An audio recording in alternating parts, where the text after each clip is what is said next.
Peace and blessings, family. This is your brother, asarimhotep, with the Martin Delaney Center for Egyptology. And today we have with us a very, very, very special guest. Been trying to get him on for a long while now. So the stars have aligned, the ancestors have answered prayers, and you are in for a treat today because we have with us Dr. Kykosa Kajangu, and we're going to talk about his latest text titled Dialogues with Ancient Sages. So we'll get into a little bit about his life, the process, and what he means by wisdom and wisdom poetry, and anything else that comes to mind. But all that and more when we return in just a moment.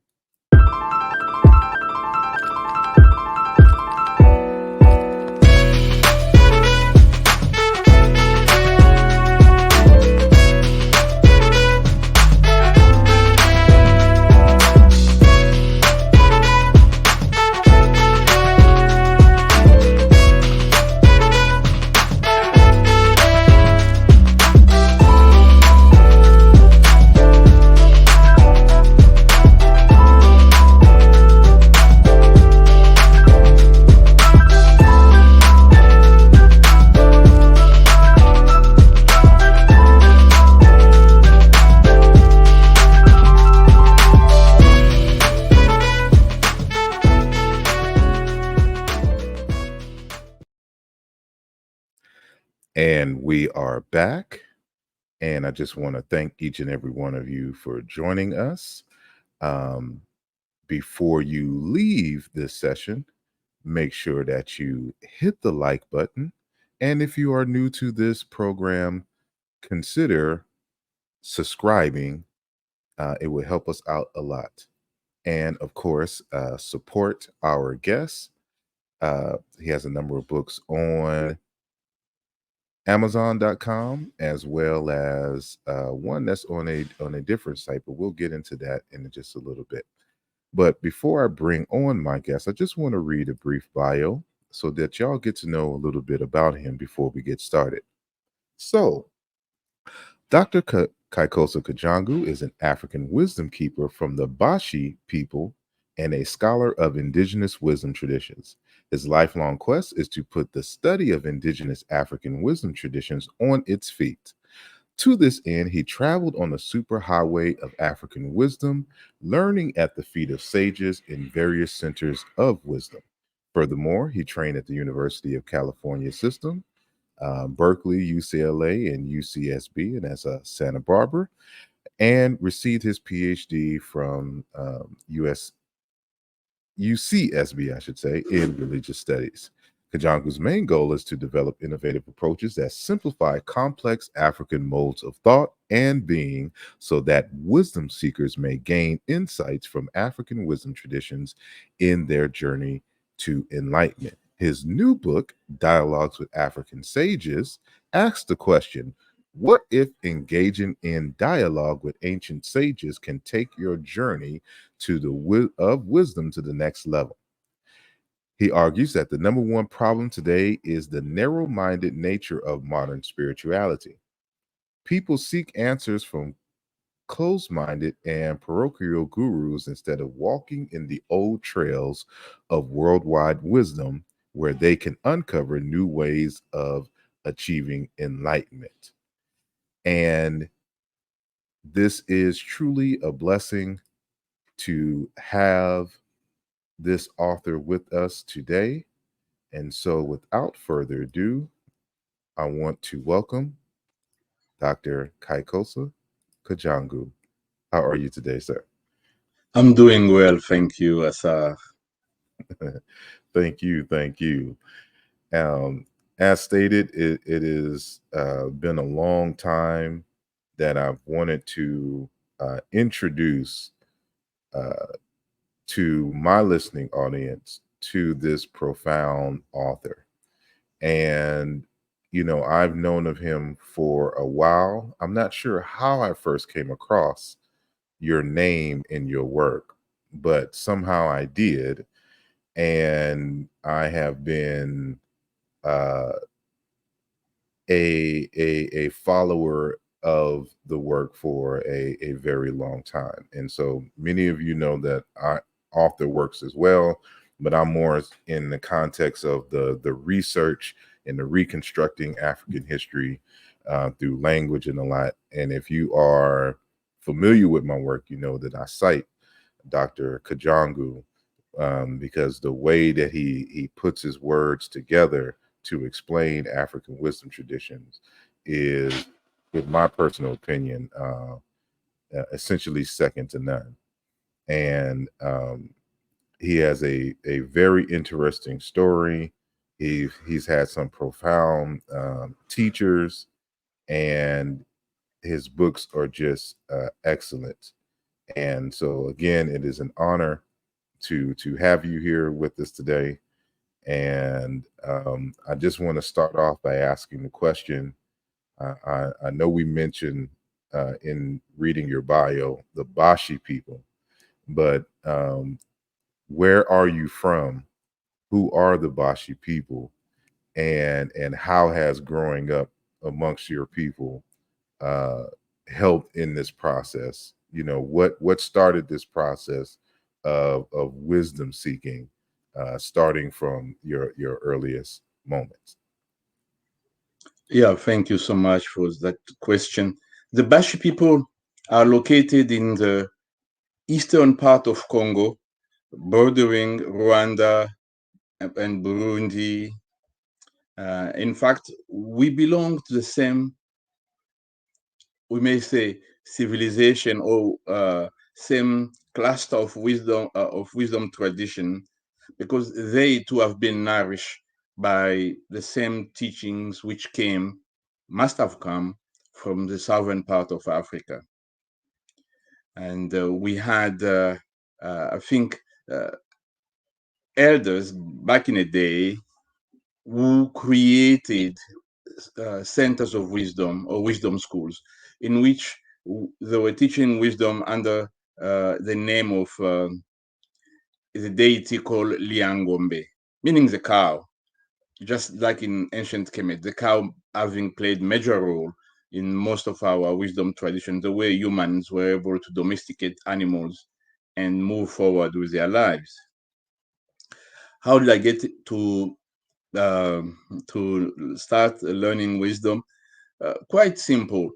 You know, coming of age in a colonial setting, I mean, we may say post-colonial setting, the question which everyone asks is how can we know what our ancestor knew before this massive mission of deceit that came from Europe? For me, I was lucky. When I was still in my mother's womb, my father was able to converse with my soul and more or less wrote a blueprint which I will follow.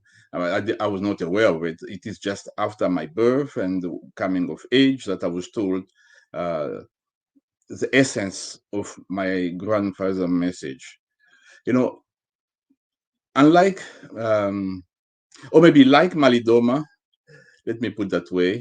Malidoma is a great friend, was a great friend of mine who has undergone a Hold similar on, process in terms of his uh, reacquainting himself with the wisdom tradition of his people, the Dagara.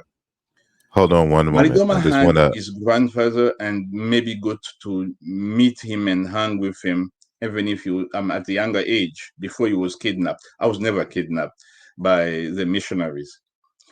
So I started, I mean, when my father was in charge of the family, he, as a post-colonial, maybe let's say colonized mind, he cut us from the roots. So we were not able to get the wisdom from our grandfather.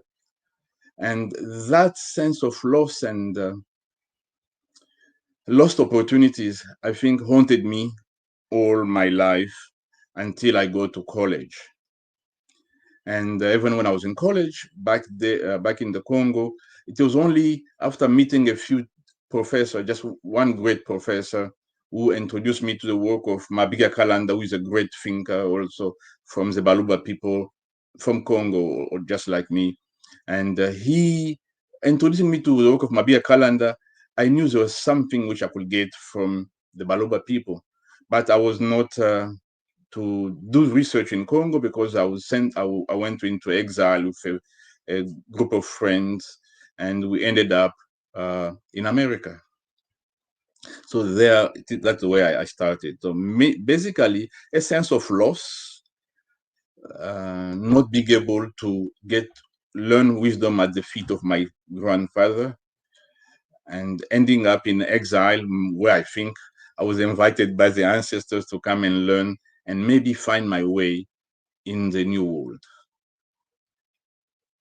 That is more or less the way I can introduce myself. Indeed. You mentioned, I wanted to clarify for the listener who may not be familiar with the name that you dropped.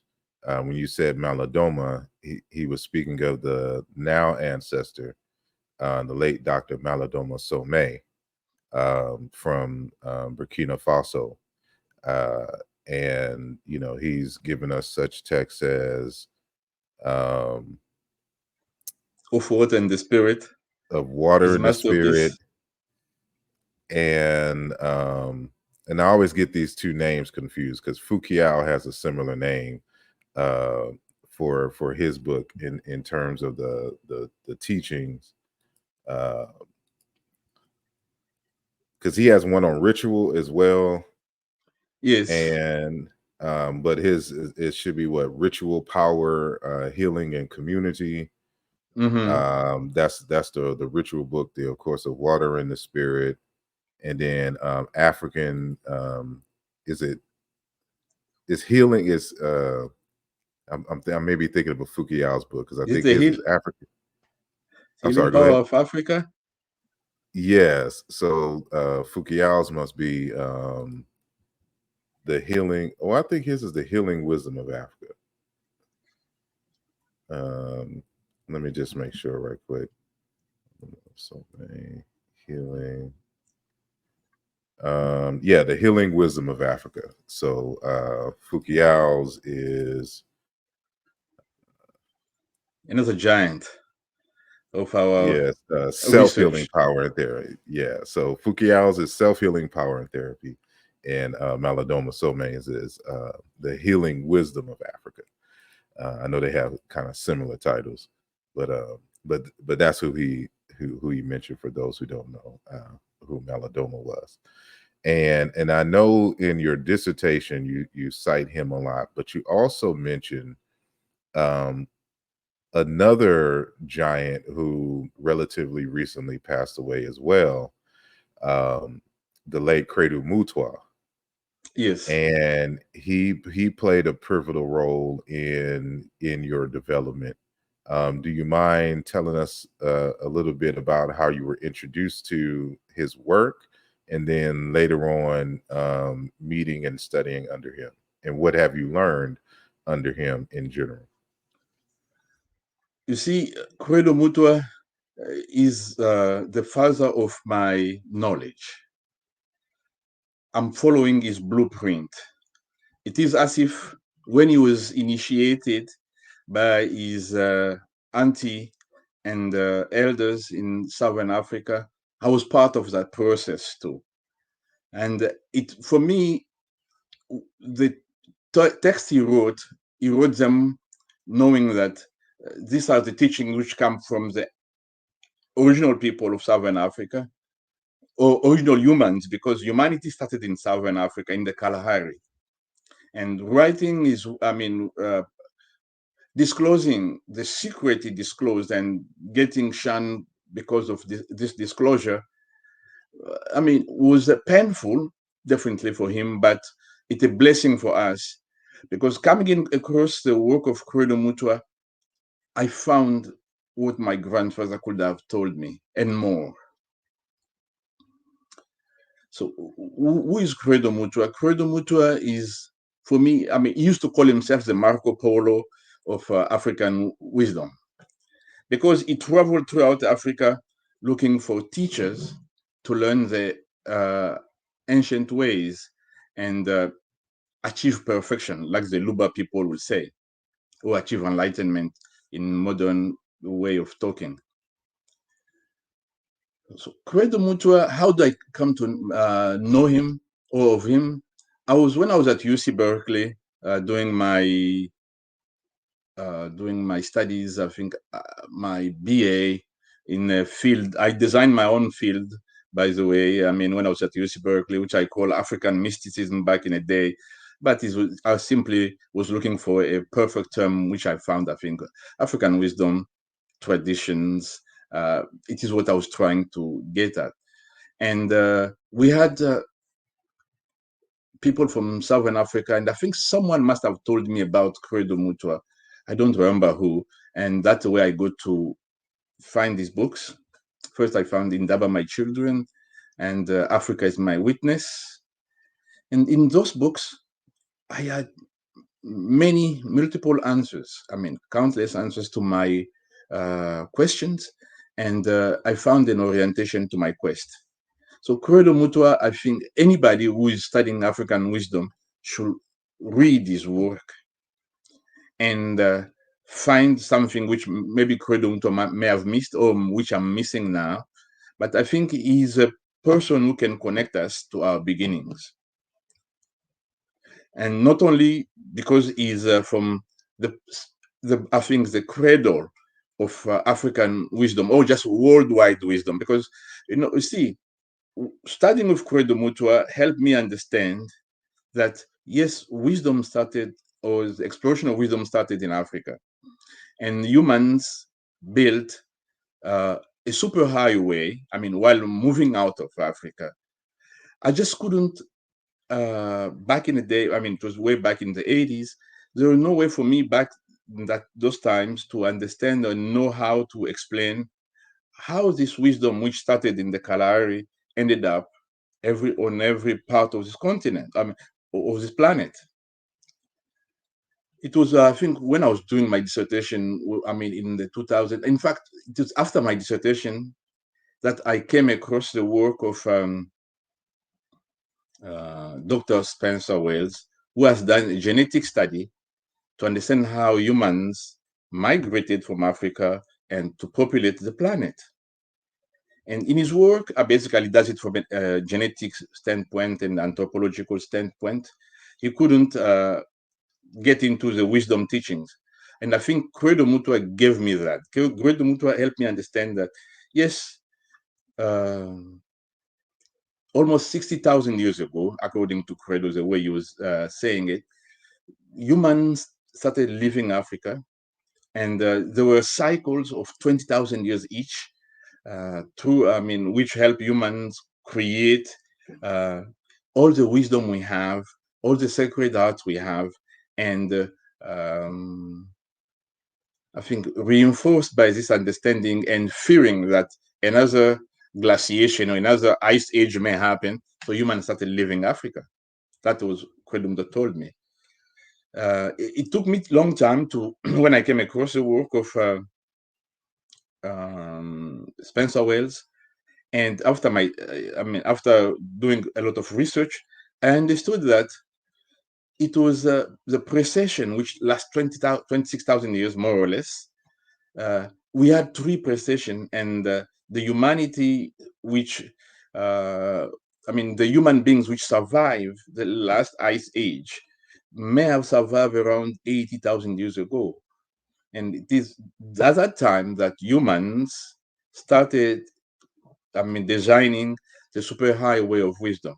So this is where my research started. And so Kredo Mutwa helped me to get back in the Kalahari, where the last remnant of humans, maybe 1,000 people survive and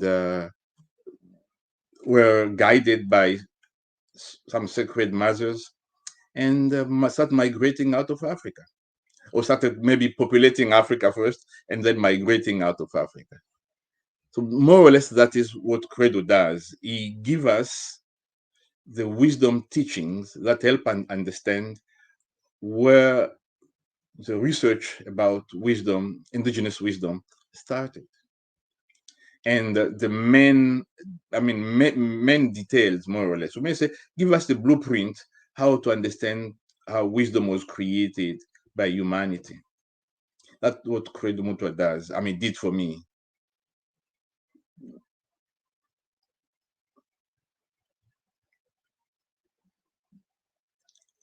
I want to show this image because you just reminded. Um, all right, I thought I had the book in my bag here, but I don't. It's on the shelf. Um, so hopefully we'll have this author back on, and I'm speaking of our good brother Jean-Claude Mboli, Yes. and he has written a text called Epopi Bantu, Well, or the Bantu epic, and from the Great Lakes to the Mediterranean, and it's a linguistic text. um, However, it essentially, from a linguistic standpoint, essentially argues what you just argued, from hinting from Dr. Spencer Wells and his famous text, Journey of Man. He also has a documentary by the same name. And so what he argues, is kind of iffy on where the actual origins of man is. So you have, of course, the Southern African origin versus the Rift Valley, but that corridor coming from the Rift Valley, Central Africa down into South Africa is where the main hypotheses are for the origin of man. But the reason why I bring this text up is because what he has been able to do is to demonstrate that much of what we are speaking, for example, in Semitic languages or Indo-European, are actually African words and concepts. As we spread, we can see the evolution of the languages in these particular locations, and that's what this text goes to. But it also, in many essences, um, reconstructs pieces of the the ancestral mother culture, and tries to guesstimate the time and center place where there was this explosion, in terms of divergent migrations and the like. But I just wanted to kind of highlight this text because it kind of gives a linguistics to show, and I know that's something that Kredo Mutwa even dealt with in Ndaba My Children, when he was talking about the certain words and spiritual concepts that still exist in Africa that you can find in these other areas in the world. And so the text that I just mentioned is a more academic text in terms of the language, but he's coming from the Central African Republic, um, and but so I just wanted to highlight that to wonderful. uh, but I just want to, for those that don't know, we're speaking about today this book here, Dialogues with Ancient Sages, and but he has other texts along the same lines, and so make sure that you check out this text here, Wisdom Poetry, which kind of sets everything in motion. And then we have Echoes from the Rock of Eternal Torment, a collection of wisdom poems and prose, as well as, of course, uh, well, we just mentioned that text, but this is the text that came out before. And I have a different cover Version. for that book. So we'll all collect the different covers of the text, but this is this text right here. So he's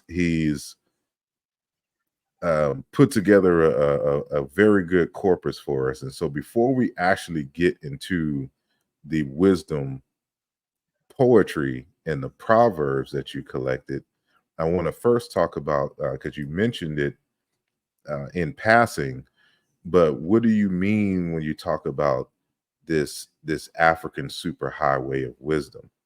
And have you traveled along there? And what are some of the places that you have gone? And I guess a secondary question would be, what is the benefit of traveling and studying under different wisdom traditions? Yeah, thank you for the question. I basically followed in the footsteps of Kredo Mutwa. I too wanted to become more or less a Marco Polo of wisdom.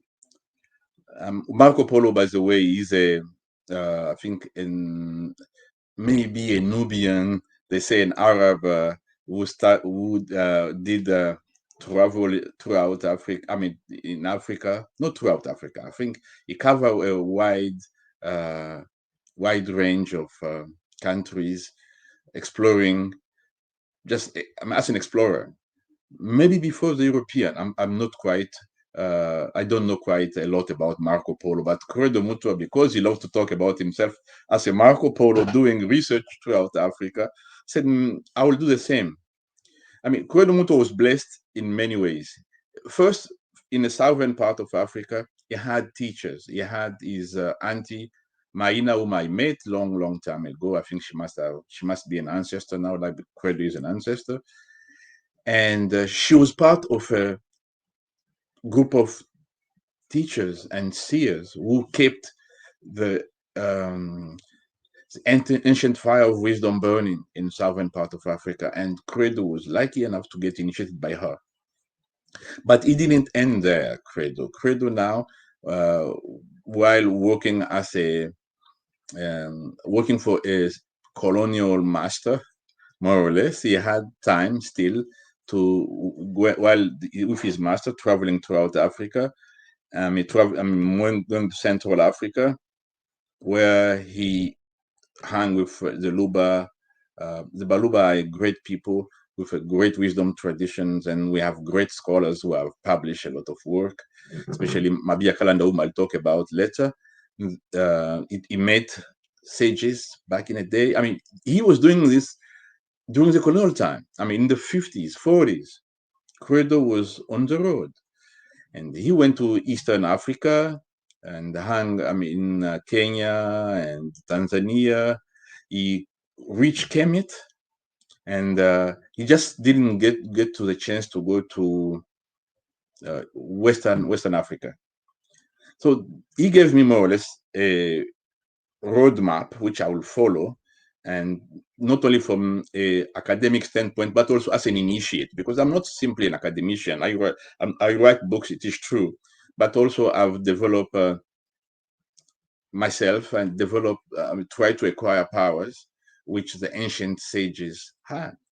And I don't know where I am in terms of the powers, but along the way, the ancestor will reveal me more than I'm supposed to talk about.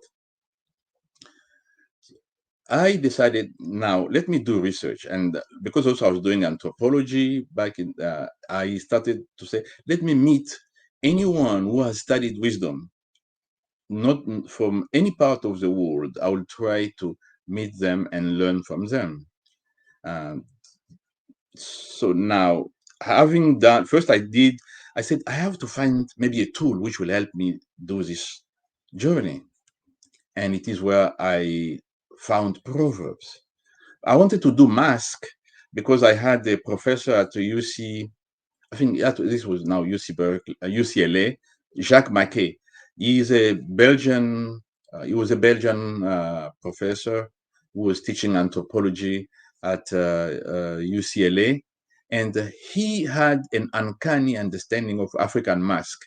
If he sees an African mask, he will know where the mask comes from, what role it was playing in the ceremonies. And I was dumbfounded. How can this man get to know all of this? I said, no, let me also try to find a tool. I know I will not be able to do math well, but I think I can find maybe proverbs, because among my people, we had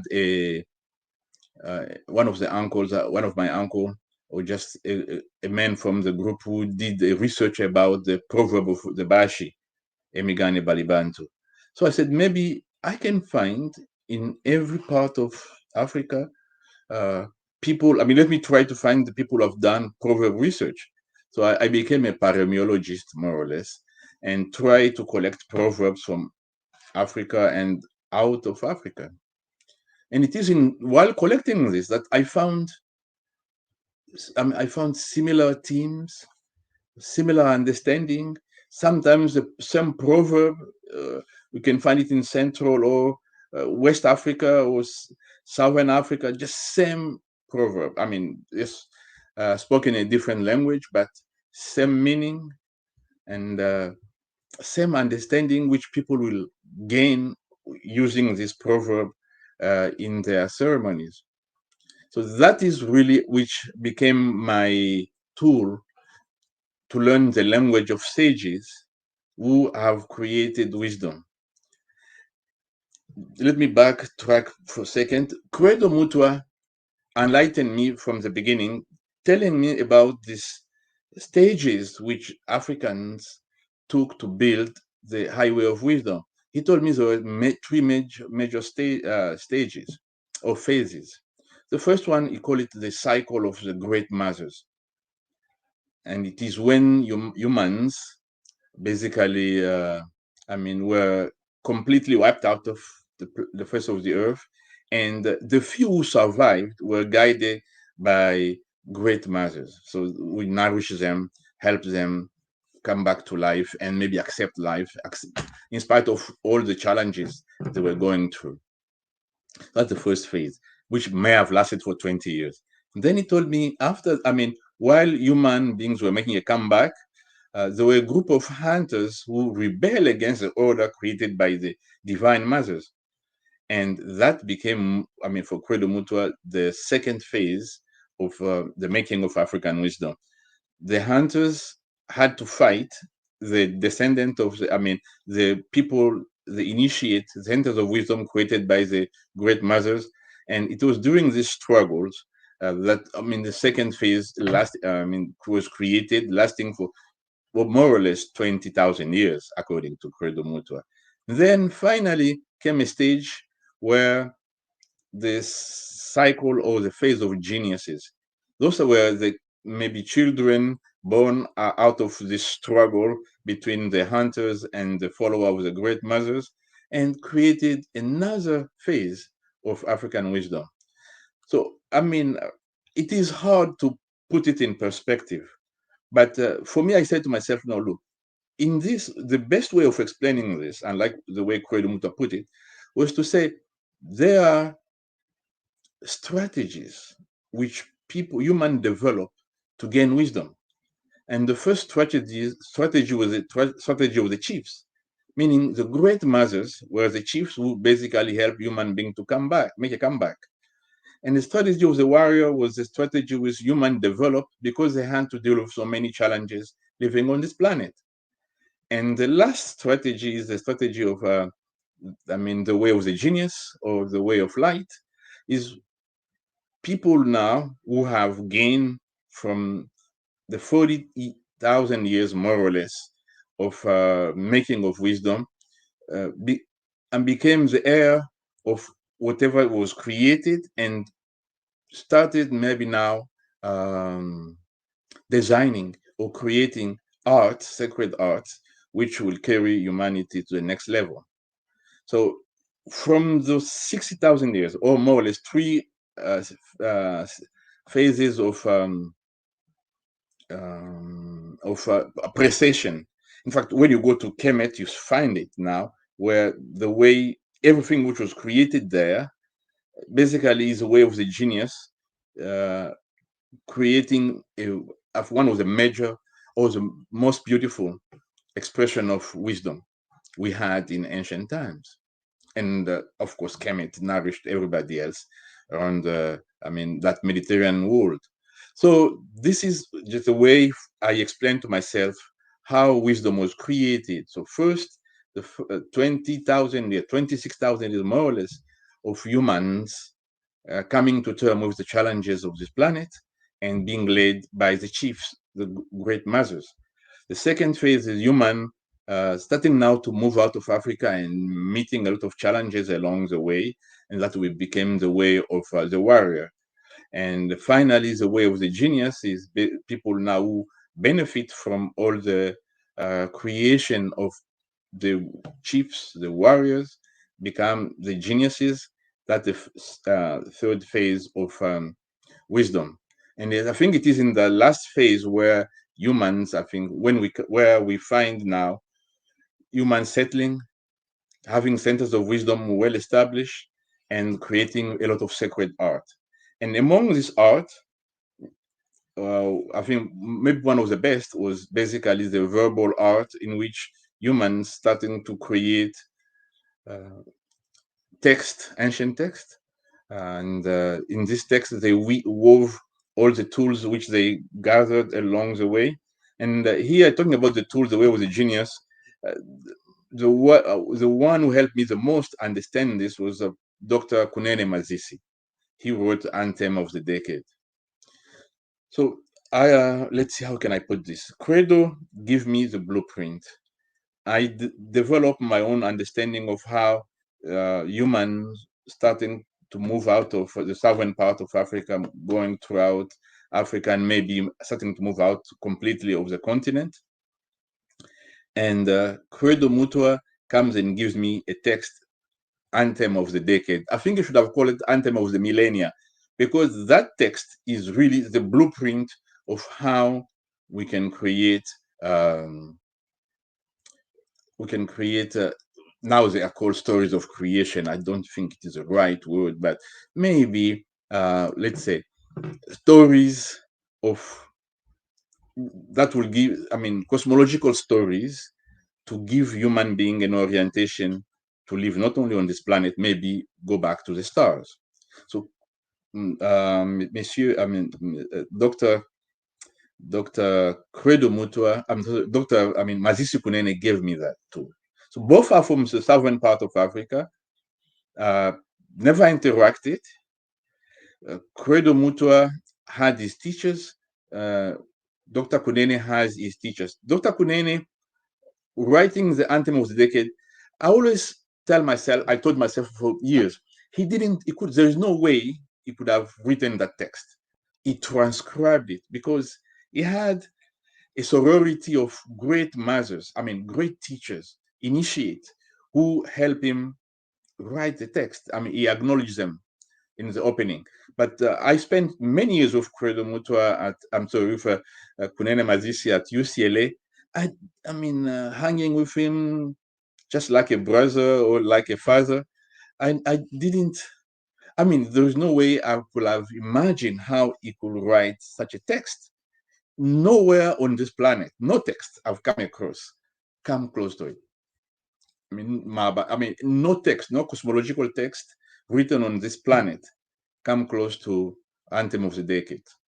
No, none, honestly. I mean, I'm not trying to praise my former teacher, but I mean, if you're really studying African wisdom or just indigenous wisdom tradition, I mean, you ought to read Anthem of the Decade, the I, masterpiece. I would, I'm I doing, would, yes, oh, I would say I would just have one pushback, yes, and it's not even a pushback. It's just my orientation. So for me, no, there's no better book than, well, there's two. yeah. Uh, but coming The Book out of the of that Dead, same, uh, no, I mean that's more of a funerary text yes, instead of a wisdom text. But it's still coming out of Southern Africa, out of the Zulu tradition, and it yes, is from the late Jordan Gabani, titled "A Conflict of Minds," and he gives the like how you feel about Kunene.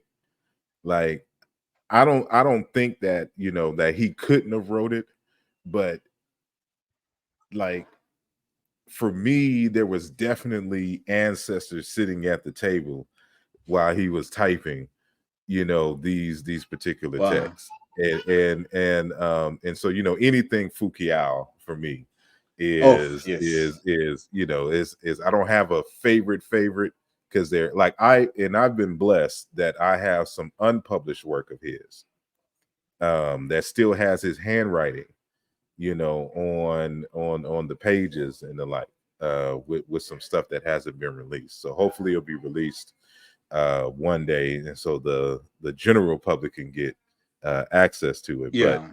But Yeah. it's something about the South African philosophies and wisdom traditions that just stands out to me in You many said ways. Ngubane? Ingubani, yes. Ngubane. Yeah, I'll try Yeah. to find him too. Kunene, I don't think it is his text. I mean, I like the teacher. I like the man. Is unbelievable. I think for me, the teachers, the authority of seers, told him stories, and he edited them because he was such a great mind. So I always think it is a text, just like you say, from the ancestors. But yes, it is his name, which is like my books are not really mine. There are nothing I'm saying in those books which belong to me. All of those are proverbs the ancestors created, and I try just to weave them. And Isn't so I isn't Kredo Mutwa's kind of like the Endowment My Children? Isn't it really a collection of stories from around Africa where he was initiated and he brought them yes, together? Okay. precisely. But he didn't have time, and he didn't study in modernity. I know this modernity, we hate it, but it helps us somehow expand our mind and find a new way of looking at our past. If Kunene, I'm sorry, if Credo Mutwa went to school just like Kunene, his text could have been something special. I mean, from the Luba standpoint too, we have texts which were given to um, a Belgian man who was a scholar of African wisdom, and he called the book, I mean, a Black Bible. I mean, later, Dr. Mabia Kalanda came and said, call it, no, this is not a Black Bible. This is the book of perfection. And he basically helped edit that book because the text was given to this man, and he didn't edit it, but he just gave it all. And Mabika came and edited the text, and Mabika didn't go deeper. I mean, Mabika was a great thinker too, just like Kunene, but he didn't go deep into it. Yes, he wrote his own text, like the Book of Perfection. I mean, no, the Book of Chakani. I mean, which is just his own. I mean, his own initiation and the help from the elders, which he brought to himself to study the wisdom of Zeluba, which is a great text too. But I think the uh, the Book of Perfection, from the Luba standpoint, is as good as any text one can come across. I mean, if simply it falls in the hands of a great poet, just like Kunene. So Kunene basically did, I mean, a great service to us by translating, because also he understood Zulu. He was guided by his teachers who were speaking Zulu. So he was able to translate it quite well into English for all of us to benefit from. So I think the same way like Fukiao was also a great initiate in the Bakongo tradition, and we have just great knowledge from the Bakongo tradition, which I mean Fukiao was able to synthesize and give to us. Same thing, I think, like Doctor also. I mean, my friend Malidoma. Malidoma could have done more than what he did for us if he had time. I mean, if he was able, I mean, I was trying to engage him in dialogue to do like Kuneni did.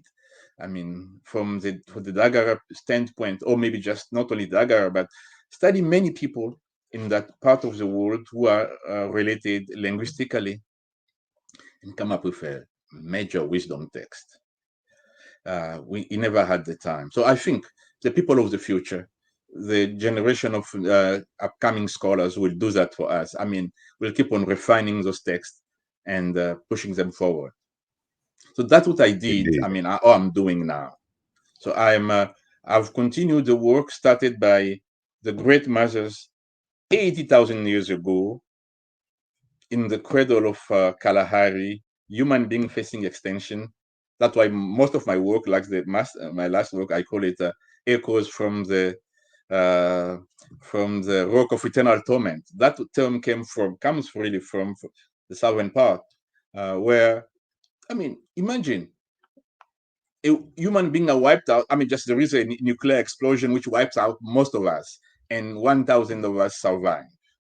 And that thousand will basically repopulate this planet.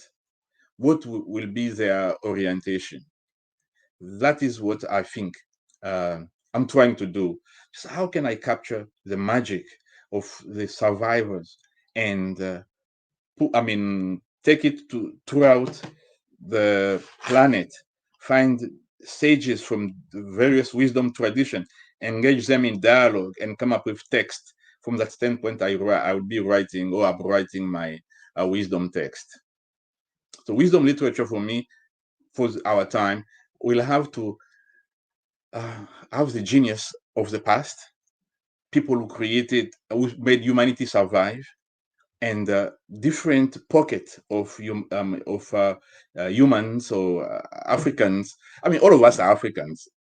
So even if they have now found new ways of colonizing us or creating madness, it doesn't matter. I think how can we find those pockets of geniuses in different parts of the world who kept the indigenous ways and engage in dialogue with them and write texts for the future?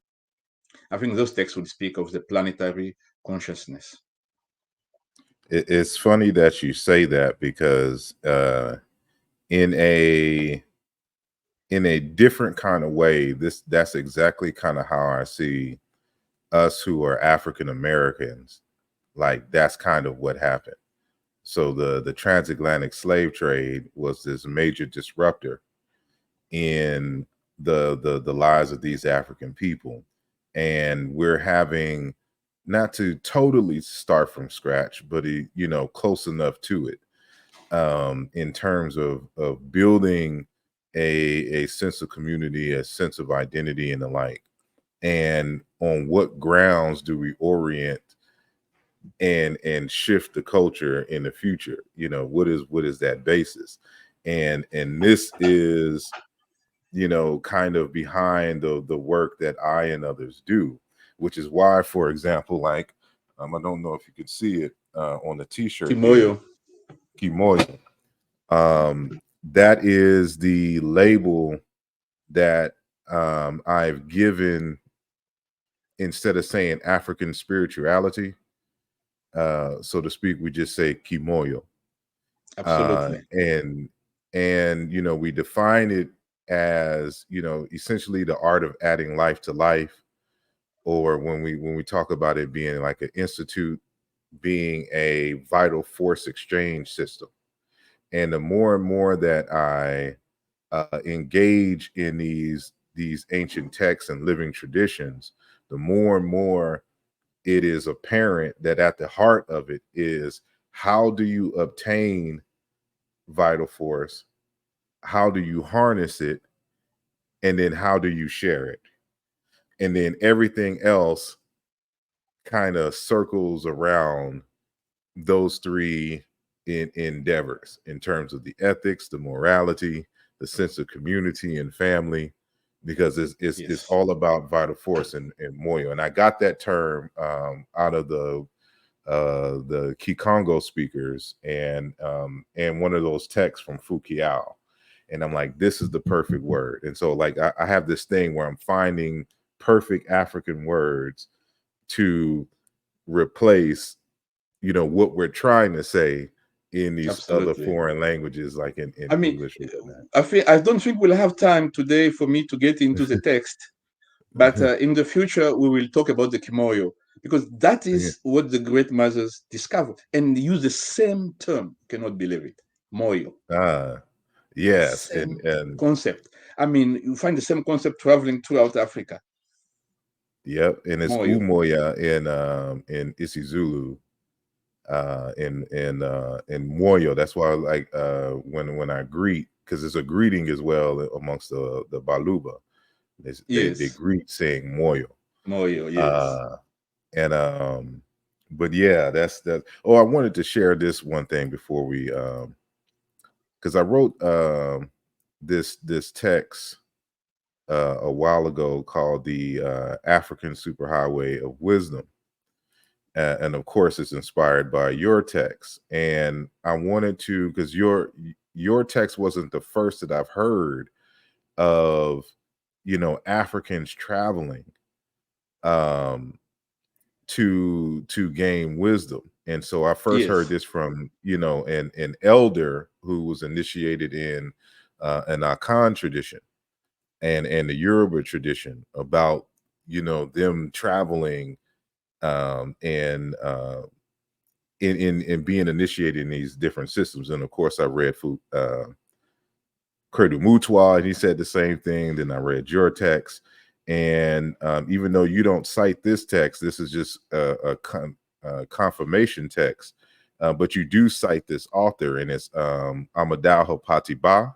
Ampateba, yes. Oh You man, know, that's another. I mean, we'll have to create time to talk about this. I think we'll create a series where we engage in yeah, dialogue and we just focus on a specific teacher and try to. yeah, I mean, we'll figure out. We'll find a way. I mean, to indeed, go back to what you were saying, I think the crucible of the slave trade did never destroyed us. It made us no. stronger because the great Hmm. thinkers, the great African thinkers in the diaspora, are the one who have taken the post-colonial thinking. I mean, the fight against the European to the next level. We have I mean, Ivan van Sertima, Kalala Omotunde. I don't know if you have heard. I mean, he just speaks in French mostly. He's from Martinique, also Guadeloupe. He has done a lot of research in Kemet. I mean, he's one of those. I mean, he's just like you. He does speak only in French. If you read him, when you read him, I mean, he just sadly he died a few years ago, 3 years ago, very young, maybe young man in his 40s. Unbelievable, just great thing. I mean, throughout the continent, I mean, people look at him as a pharaoh, just like they look at you as Imhotep. He's one of the Imhoteps.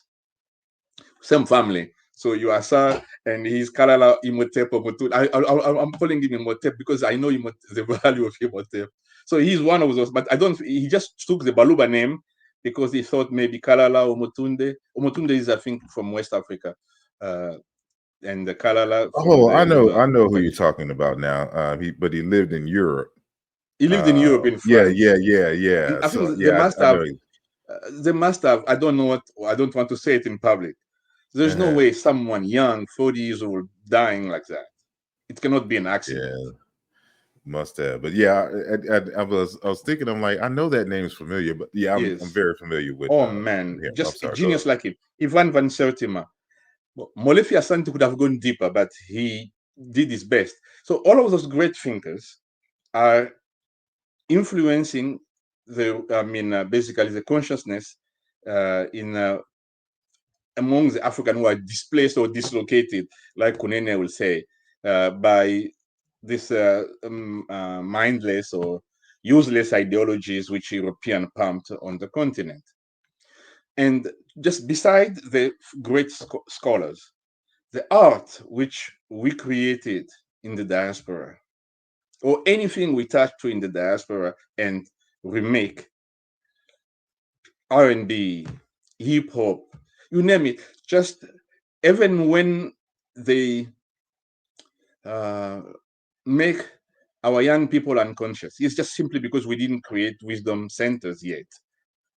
But imagine we have wisdom centers where these geniuses, the master of sound, the hip hop people come and learn and create for the future.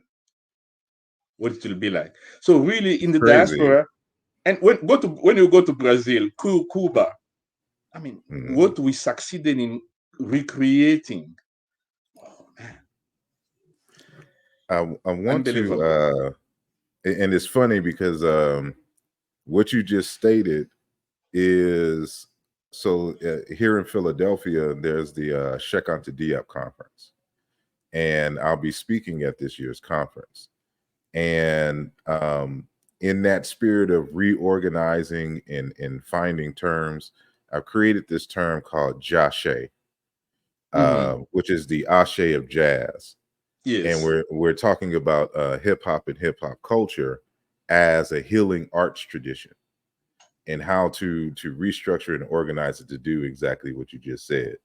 But when that's done, I'll make sure that I share it to the public. Oh, And so wonderful. hip hop is Camille tradition. But I want to read because our time is wrapping up soon, and I Yeah. know he has to have time. So I want to read just a small excerpt from Dialogues with Ancient Sages, and we're going to go to page 17, and the title is Experience.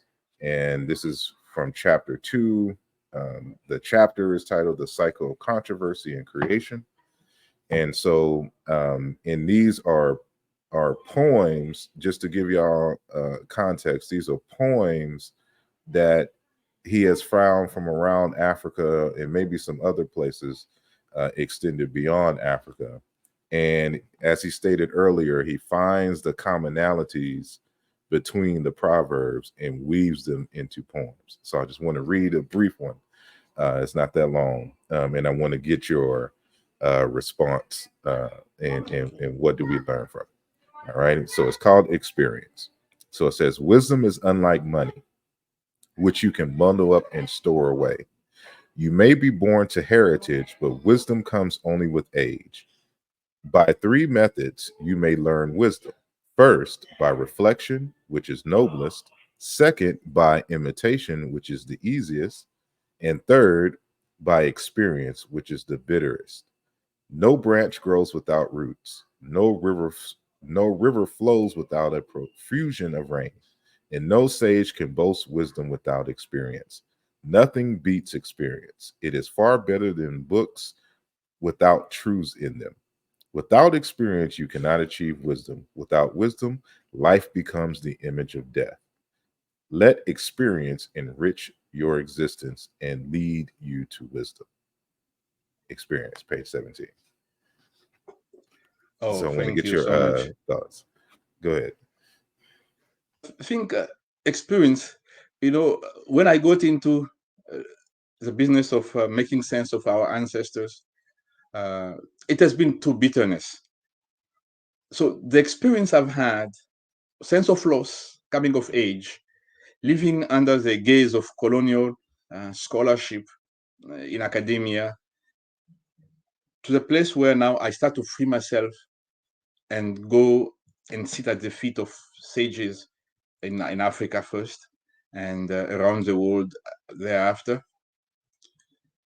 That experience helped me gain something which words cannot really, I mean, which my studies under the gaze of colonial scholarship or just my studies, I mean, my readings could not give me. There is something which started to grow in me while I'm going through these experiences, which mostly were painful. We'll call it after Moyo, we have the Kimvuli. That's the thing now you also have to put in your work. So the first thing, Moyo, the soul, which comes from creation. Now the Kimvuli is the double, the experiences we have had on this planet. And when these experiences line themselves up or just basically make sense of what your Kimoyo, your Moyo wants you to do, you start developing powers of different powers depending of your mission on the planet. So I think for me, that experience which I have had, looking for the ways of the ancestors, reaching the place where I am now, I've gained something which I shouldn't talk about too much. I mean, if I was doing healing art like our brother Malidoma would try to do with his wife Sobon, maybe I will talk about my healing. But I've gained something else. I think uh, definitely the experience will get you to a place where you reopen what the Luba call the eyes, which see what is hidden. Or that's not only the Luba, everybody in the African thinking knows that with experience, you'll get to a place where you gain the double sight, which is a proof that your double has been well built. Your experiences now really have come to bless you. So I've gained that. I mean, Hold throughout on. my Quick journey has question. helped me to gain that. I'm Yes, sorry. Quick question. How do you spell that word that you said regarding the double? Because I want to make sure that I have. Kimvuli. Um, Kimvuli. I mean, I'm saying it in Swahili. Okay, King Kivuli. Kimvuli. Kinvuli.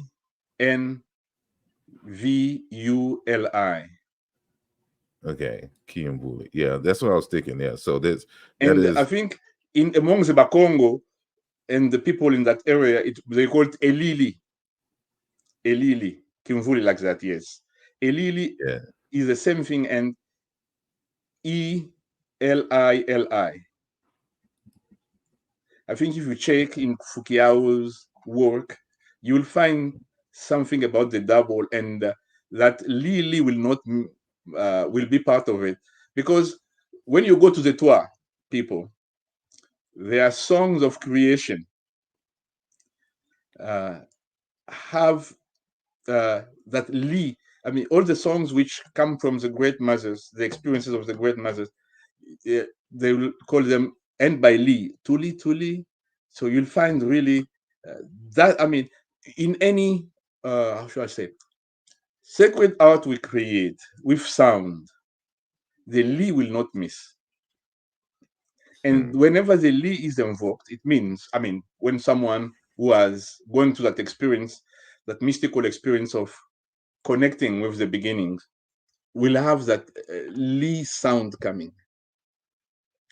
Among the Twa, I mean, the Batwa or the European calls them pygmies, but the Aka, the first original, I mean, aboriginal people of the continent, you find they have rituals where they put themselves in a place where they can bring back people from the beginning. And that comes with experience.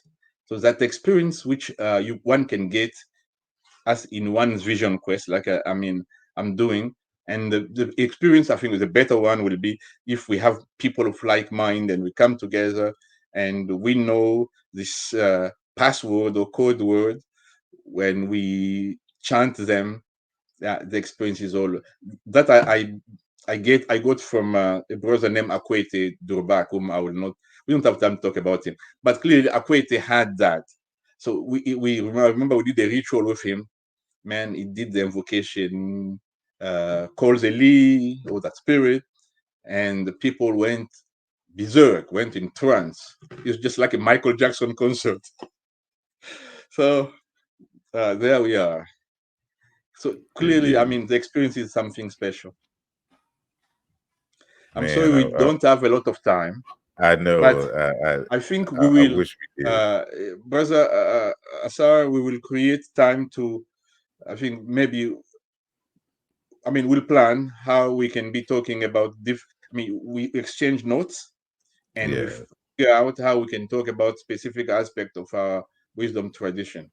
Or maybe we write together a text, or maybe with a group of Mm, people, the people who you work with, we can yes.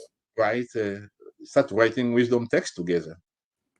Indeed, I'm definitely down for that. And there's another and I published his book. This is Dr. Chilima Lima Mukinge. Um, Mukenge. out of he's a Luba out of Congo. Yes. Um, and let me see. Uh, Mukinge.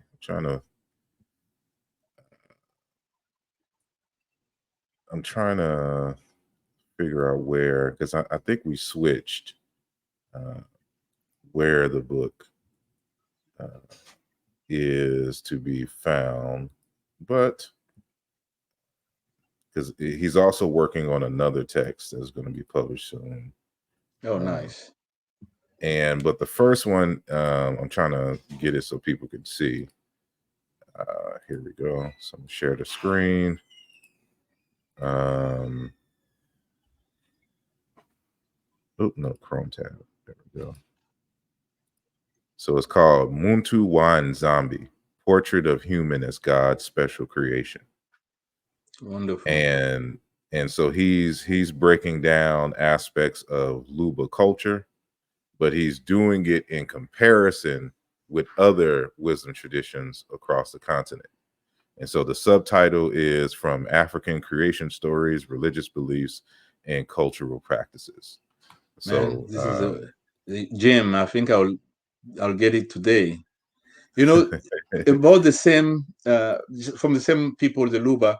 There is a book which was published way back in the 70s, Mama Kenga Wanzambi. This was a great woman, a great mother who, just like the first mothers in Southern Africa, came up with a way of dealing with challenges and maybe renewing the Luba wisdom tradition. But we didn't just, we don't have schools of wisdom like we did in the past. So one can yeah, publish something special. I mean, that was published by a Christian archbishop, a Catholic archbishop, and the book never took off. wow, And I think if that book took off, maybe among the Luba people, we could have rebuilt some wisdom centers and try to uh, gain so much from this leadership that where was the chief and put people back on their track. indeed. And I think we'll end there. I want to Yes, thank you so very much for taking your time to engage with the Mbongi. And again, the Mbongi is the center where we find new ways to solve problems and find tools and resources to accomplish those goals. And I think with your mini texts, it will provide, and we didn't even get on that too deeply, but to discuss what it means to have a bag of wisdom and to that will be put my next book. That one, I promise I'll come because that should be, actually, how should I say, a how-to manual uh, for a center of wisdom like yours. The uh, Imbong is really a center of wisdom, and for people who just, I mean, people who are following your teachings or your guidance to start creating. So we have that collective Ujima spirit. I mean, collective spirit, the Ujima coming together and create a wisdom text.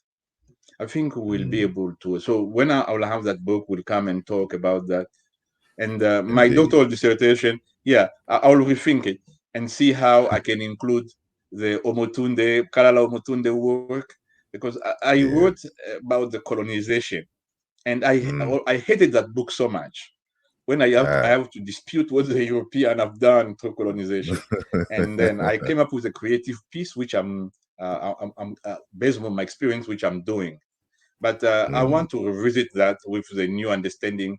Uh, Different scholars now brought to us, and try to expand it and maybe, yeah, make it also.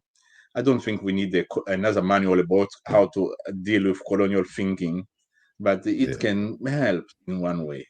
You just like the book. We didn't talk about him. The guy from Stanford, the Doctor Mudimbe. Mudimbe has done great work, but he thinks like an European. I'm sorry to say, because he rearranged the thinking what the European have done to us. But we don't need that. I mean, yes, maybe for scholarship. I call it the archaeology of, I think, the making of Africa, something archaeology of the making of European text about Africa. Wonderful work, but for academic purpose only. Man, for us, it is where we are, Brother Imhotep, where we are, creating, recreating. Indeed. Yeah. Well, again, thank you for coming. Everyone who is listening to this program, make sure that you go to Amazon. I think this book is on a different. That is out of print. Oh, this one's out Wisdom of print. poetry is out of print. I All think right, we'll have to rewrite this together. I mean, as a group. that's it. Yeah. Indeed. Well, I know this is on Amazon, and this Yes. is on That is Amazon, could have and been this is published. on I don't know if Amazon. it was, but these two are on Amazon. I don't think we Yeah, need the two other books, two other books. We just need these two. And this yeah. one, the Echoes, is simply dealing with about wisdom traditions from the standpoint of the experiences we have on the planet. I like Mm, better this last one, which is now using a cosmological poem, the Anthem of the Decade. We can use a different one and mm, engaging the thinking of those great seers who started our business of wisdom on this planet. mm. So that's what I like that about this book. I'm starting to engage my teacher Kunene or his teachers Hmm. who help design the anthem of the decade. Indeed. Yeah. Well, make sure that y'all again like the video, you share it with friends and colleagues and family, and we will see you next time.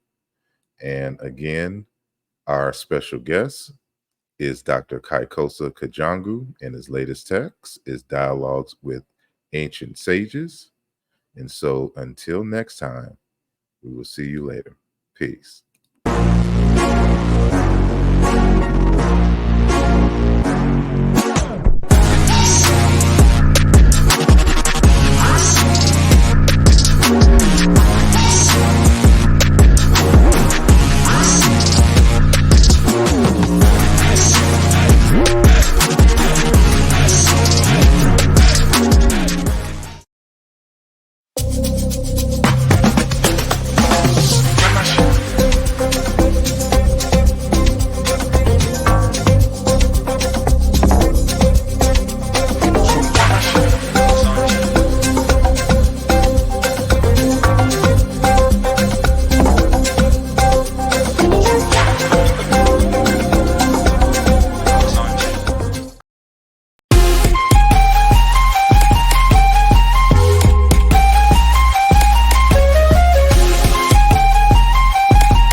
This program was created with the love and support of all our Patreon members and subscribers. If you are not a member yet and would like to see more content like this, consider becoming a member today.